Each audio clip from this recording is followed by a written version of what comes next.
Welcome to Kenton's videos. Enjoy the video. In this video, I will explain how to make a diagram of chlorophyll. First, let's understand its fundamental structure. Chlorophyll features a central porphyrin ring, which is a complex cyclic structure. At the very heart of this ring, you'll find a single magnesium atom, crucial for its function.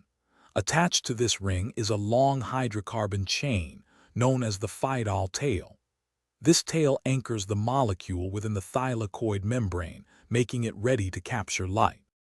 To begin drawing, sketch 4 smaller pyrrole rings, which are 5-membered rings containing nitrogen. Arrange these 4 pyrrole rings in a square-like pattern. Next, connect each pyrrole ring to its neighbors using single carbon atoms, called methine bridges.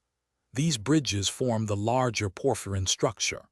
Finally, carefully place the magnesium ion right in the middle, showing its coordination with the nitrogen atoms of the pyrrole rings. Now let's add the phytol tail. This is a long, branched hydrocarbon chain, typically consisting of 20 carbon atoms. It's essential for anchoring the chlorophyll molecule. Draw this tail extending from one of the pyrrole rings on the porphyrin structure.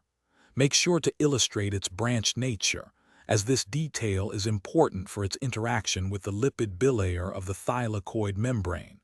This completes the main structural components. To finalize your diagram, carefully add the necessary double bonds within the porphyrin ring and along the phytol tail to represent its chemical structure accurately. Don't forget to include any implied hydrogen atoms for completeness.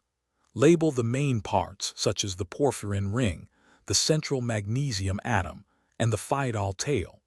You can also add a small note indicating its primary function, absorbing light energy for photosynthesis. Your chlorophyll diagram is now complete. Thanks for watching. Consider subscribing if we helped you.